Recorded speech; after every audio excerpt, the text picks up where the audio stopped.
İstəsəniz kitabdan da oxuya bilərsiniz. Deməli, q görək nə zaman q səsini verir? Əvvəldə. Əvvəldə. Aha. Deməli, qələm. Qələm. Baxın, sözün əvvəlində q. Sözün əvvəlində q. Deməli, hansı səs verəcək? Q səsi. Qələm. Sənin fikrin çox dağınıqdır. Mən sənə demişəm ki, sən əvvəl mənim yanımda otur. Bu tərəflərdə bir yerdə otur. Nihat, eşidirsən məni? Aha, bu belə. Sonra, bu bir. İkinci. İki dənə saitin arasında q hərfi varsa, q səsini verəcək. Məsələn, Naqil. Buraya yazaq iki sait arasında. İki sait arasında. Yenə bu həmin bu q səsini verəcək. Nümunəyə baxaq. Naqil. Bu q hansı hərflərin arasındadır? İki ayla e'nin arasında. Deməli, nə olacaq? Olduğu kimi qalacaqdır, dəyişməyəcək. Uzanma var. Afərin. Naqil. Naqil. Aha, A da uzanır. Q da olduğu kimi qaldı. Yazılış, deyilişdə fərq var, yoxdur? Yoxdur. Nə üçün? Uzanma, yazılışla deyilişdə fərq deyil. Səs artımı yoxdur, səs düşümü yoxdur. Ona görə də necə var, o cürdə qalır. Daha sonra, baxaq görək başqa nə zaman q elə yenə də q səsini verir. Cingiltili samitdən əvvəl gələrsə. Məsələn, cingiltili samitdən əvvəl. Cingiltili samitdən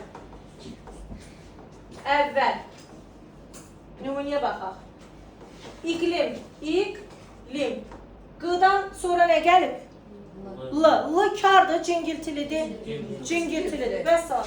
Dedi ki, baxın belə yazmışam ki, cingiltili samitdən əvvəl. Cingiltilidən əvvəl q gəlir. Və ya deyə bilərik ki, q'dan sonra cingiltili. İqlim, iqlim.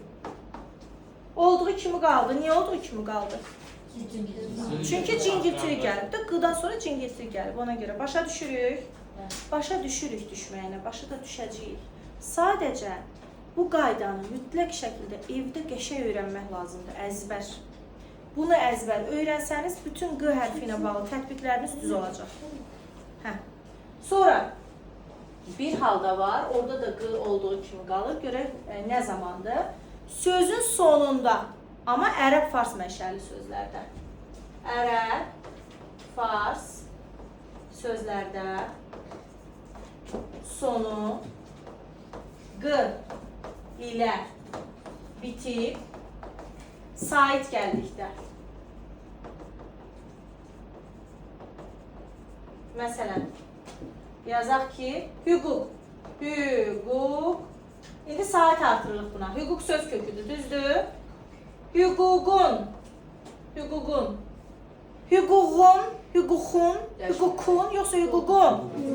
Dəyişmədi, olduğu kimi qaldı. Niyə? Çünki sait gəlib, ona görə sait ilə başlanan sözdə gəlsə, şəkilçi də gəlsə, hər halı ilə q-qda qalacaq. Hüququn.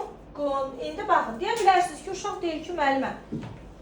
İndi siz bura ərəb-fars mənşəli yazmışsınız. Mən nə bilim bu ərəb-farsdır? Hardan biləcəm? Düz deyil, yəni normaldır da sual verə bilərsiniz mənə. Sait artırırıq. Sait artıranda söz sonundakı q, ğ-ya çevrilmirsə, deməli, o söz ərəb-fars mənşəli sözdür. Məsələn, şəfəq. Şəfəqin ğ-ya çevrildi. Deməli, millidir, yoxsa ərəb-farsdır? Afərin. Yarpaq. Millidir. Əla. Niyə? Çünki sait artırırıq, ğ-ya çevrilir. Başa düşdük bu məsələni? Əla. Bu belə, bu aydındır q'nın q'da qalma məsələsi. Yaxşı.